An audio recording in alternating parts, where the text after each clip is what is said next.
ஒரு ஊரில் ஒரு ராஜா இருப்பாராம். அவர் என்ன பண்ணுவார்னா, வெளிநாடுனா இந்த நாட்டிலேருந்து பக்கத்து நாடு ரொம்ப தூரத்துலேருந்து நாட்டிலேருந்து வந்திருப்பாங்க. அப்போ என்ன ஆகும் அப்படின்னா, அந்த ஊரில் வந்து எல்லாம் ஒரே மாதிரியே இருப்பாங்களாம். எல்லாருமே ட்ரெஸ்ஸுலேருந்து ஆடை அலங்காரத்துலேருந்து கேர்ள்ஸுங்க ஒரே மாதிரியே இருப்பாங்களாம்.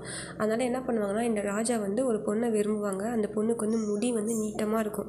அது ஒன்று மட்டும் தான் தெரியுமா.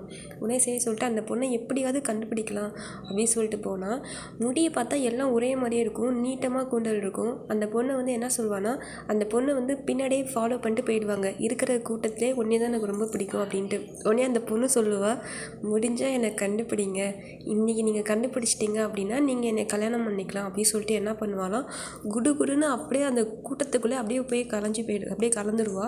கலந்ததும் அந்த பொண்ணு அப்படியே தேடிக்கிட்டே இருப்பார் இந்த ராஜா. கிட்டத்தட்ட எத்தனை மணி நேரம் அப்படின்னா, காலையிலேருந்து நைட்டு வரைக்குமே தேடிகிட்டே இருப்பாங்க. அப்படியே சோர்ந்துருவாங்க. என்ன அப்படின்னு பார்த்தீங்கன்னா, எல்லாமும் ஒரே மாதிரியே ட்ரெஸ்ஸு, ஒரே மாதிரியே முடி, ஒரே மாதிரியே ட்ரெஸ்ஸு, ஆடை அலங்காரம் எல்லாம் பண்ணியிருப்பாங்க. யார் அந்த பொண்ணுன்னே தெரியாது. ரொம்பவே எப்படி சொல்கிறது, கலங்கிடுவார். ஒரு வேளை இந்த பொண்ணாக இருக்குமோ அந்த பொண்ணாக இருக்குமோ அப்படின்ற மாதிரி யோசிச்சுட்டு ஒரு கட்டத்தில் அப்படியே உட்காருவாங்க. உடனே என்ன பண்ணுவாருன்னா, இளவரசர் வந்து சரி இதுக்கு மேலே நம்ம கண்டுபிடிக்க முடியாது, நம்ம தோட்டத்தை ஒத்துக்கலாம் அப்படின்ற மாதிரி என்ன பண்ணுவாங்கன்னா, அங்கே பக்கத்தில் வந்து ஒரு எப்படி சொல்கிறது, மைக்கு மாதிரி அந்த காலத்தில் இருக்காது, ஒரு பெரிய எப்படி சொல்கிறது மைக்கு மாதிரி வேறு மாதிரி ஒரு உலோகமாக இருக்கும். அதில் தான் கத்தணும். அதில் என்ன பண்ணுவாங்க, நான் தோத்துட்டேன் நீங்கள் வாங்க அப்படின்னு சொல்லுவாங்க. சொன்னது உடனே அந்த பொண்ணு சொல்கிறதுக்காக வரும். டக்குன்னு என்ன பண்ணுவாங்கன்னா, கையை பிடிச்சிடுவாங்க. அப்படி இந்த ஸ்டோரியை முடிச்சிடுவாங்க.